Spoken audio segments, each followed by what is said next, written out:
Good morning, everyone. It's Dave and Bo. Bo's more interested in eating breakfast this morning, so we're gonna head out to the garden without her. It's a lovely overcast morning. We had some 80-degree days recently, but today's very much nicer. It is June the 7th, 2024, and we've done a little bit of work out here in the garden. We can take a look at the nectarines and how they're progressing. We can jump over here to the peaches. Last week, or 2 weeks ago, we did start working in this bed here, cut back some of the irises, although it's a little bit early to cut back irises, but as you know from last year, I didn't finish. So I figured it'd be a good idea to start new. Still have a ton of leaves to get out of this bed. It's right underneath this Michelia champaca tree, and it's a wonderful tree, don't get me wrong. In fact, we've got some flower buds right up here, but it does thin out every year for about a month. This is what we did this last week. Trimmed all along the railroad ties and also around the bricks here. Cleaned out this early first part of the bed. Once again, we have Judy Garland rose here, beautiful bicolor. We've got the begonia now all cleaned up. This is what happens when you don't move all of the bulbs. I'll show you some of the parent bulbs later. We've got the scaviola, the white. We've got the hemlock over here. We've got another conifer there, I can't remember the name. Got a lot of blooms on the chocolate cosmos. Another scaviola down below. And take a look at this daylily. It's making its premiere on my channel. It actually, one opened a couple days ago. I did take a picture just in case one wasn't open today.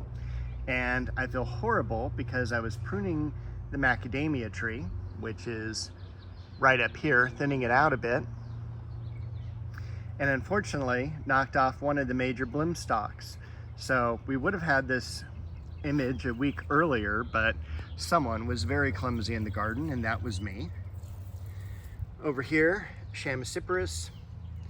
Got the dahlia looking good. I'm interested in saying if this will be as vigorous in its second year as it was last year. Last year it got huge, tons of blooms, and I am really happy that it came back this year. We've got some thyme that's blooming down below here. The lamb's ears. I'm interested also if this will bloom this year or not. This is, ironically, in the same family that African daisies are in. Not African daisies, African violets are in. You can kind of see the fuzziness of the leaves, and the flowers are going to have that kind of pendulous shape to them. Supposed to do really well in the sun. Bo has made her way over here. We've got some Sonia blossoms on the rose bush. Looking forward to this blooming. This is perfect moment. Also got a lot of buds up on the lilies. And take a look at how beautiful this gladiola stalk is. The reds have already bloomed. In fact, got a couple reds over here still. But this has been the nicest the gladiolas have bloomed. And it's been lots of years I've had those. Shasta daisies, can't complain about these at all. They're doing fantastic. The crabapple, I did cut the suckers off of them. I did have a few blooms on the Philadelphus, the mock orange. Got lots of blooms on the Tournament of Roses. always seems that the sweet pea shrub or sweet pea bush is always blooming. Some blooms on the sweet olive, and I did prune this back a little bit, got rid of all sorts of old blossoms and things like that. You'll notice too, got rid of all the foxglove, tons of bloom stalks on those. That about filled up a trash can in itself. There is a hidden mugo pine back there. Looking forward to these lilies blooming as well. So they should be open, I'm thinking like about 1 or 2 of them in the next couple weeks, and definitely by 4th of July. But check out this one now. This one is 6 feet. And again, this is a tree lily. So definitely looking forward to that. Got some whorls on the Leonotis.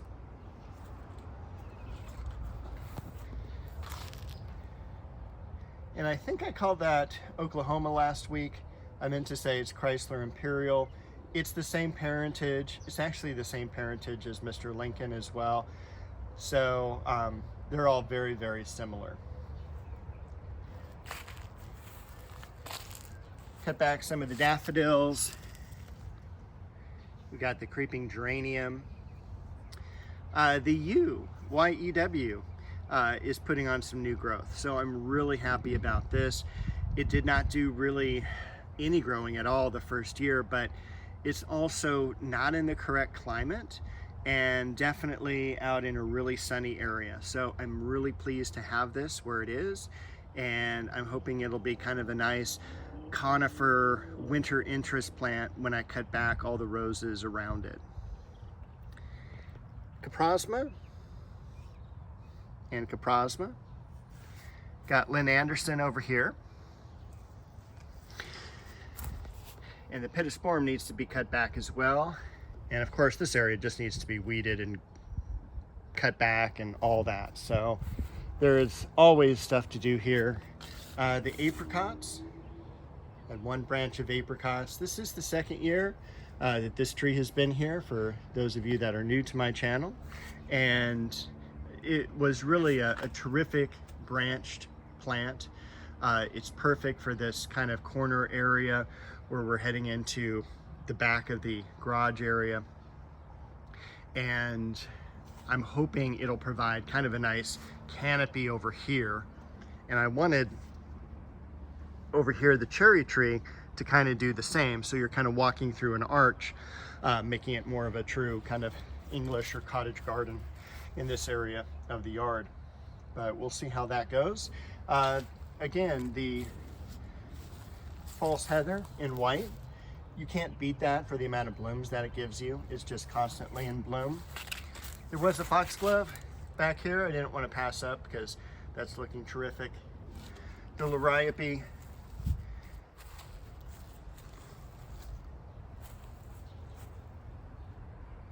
red dragon, Japanese maple.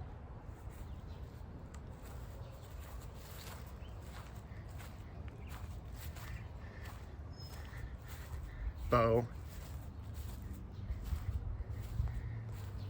Got the waterfall Japanese maple over here.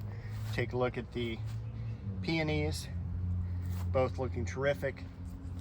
And I am surprised how well they do in our climate here in Southern California.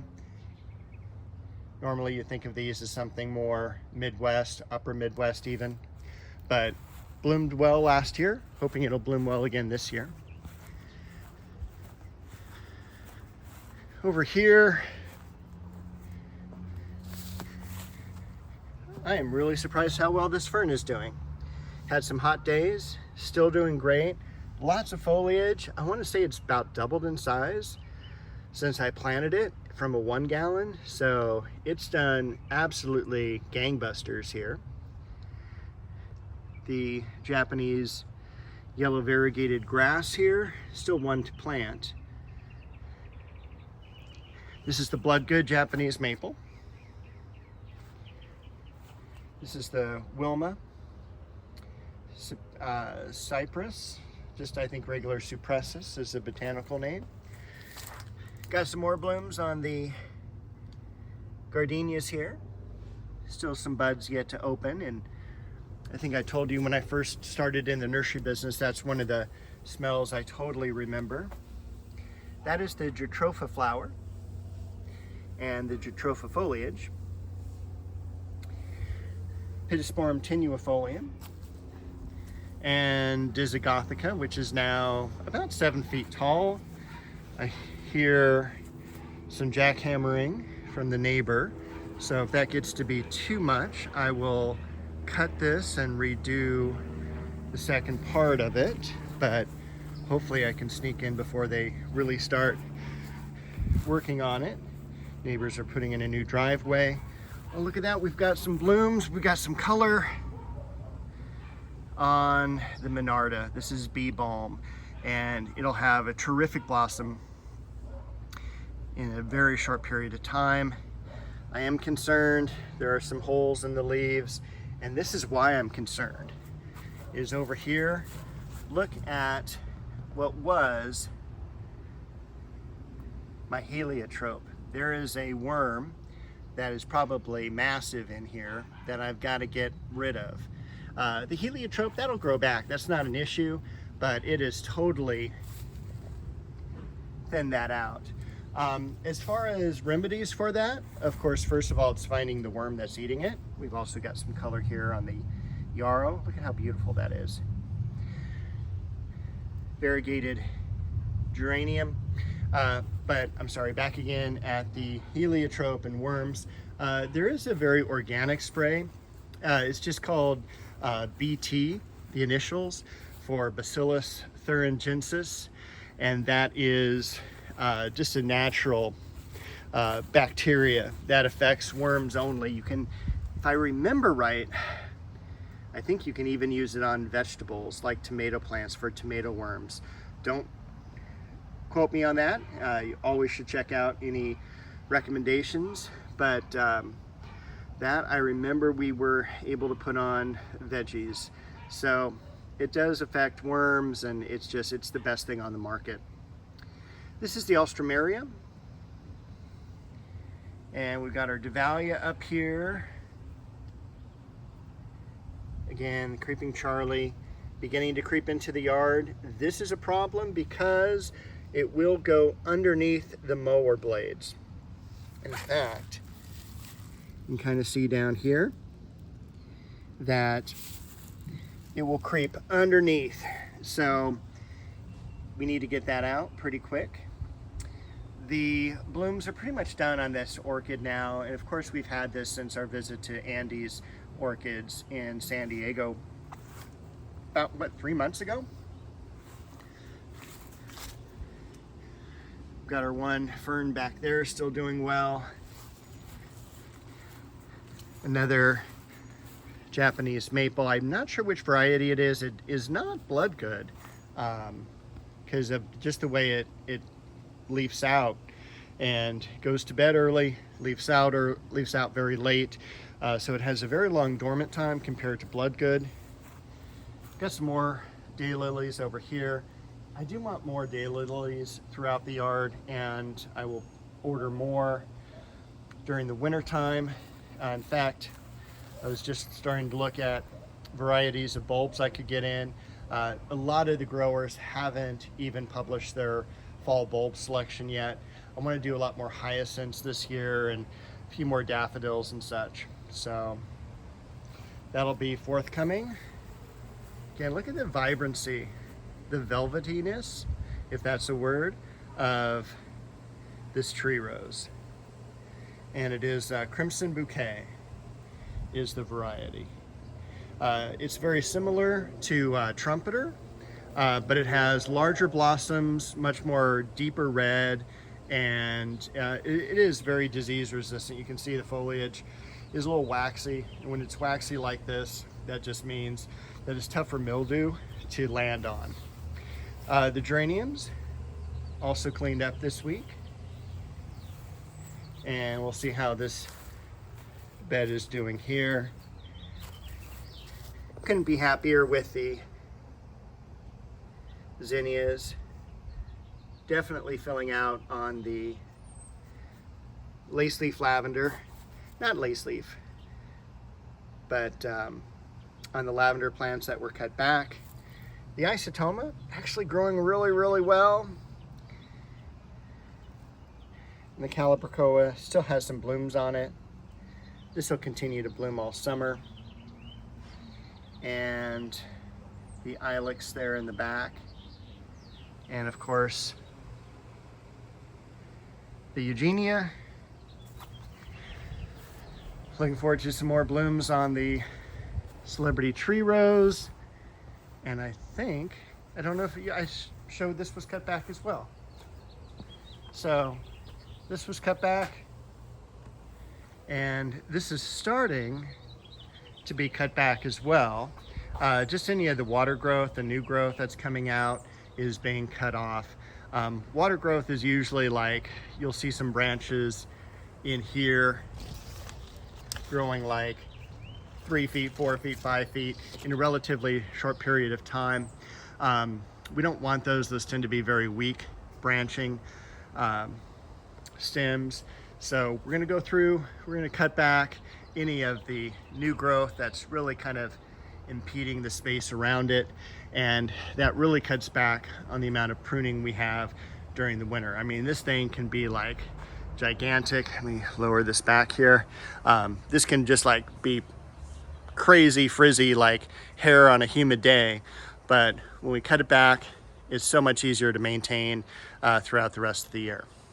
So with that, I think I'll walk over here and end the video seeing Bo, because I think she's ready for another nap, even though she slept most of last night until about 5 o'clock this morning. And while I'm over here also, I'll show you some of the cool ajuga that is still growing and doing well. So Bo begins our video, closes out our video. I'll see you guys next week.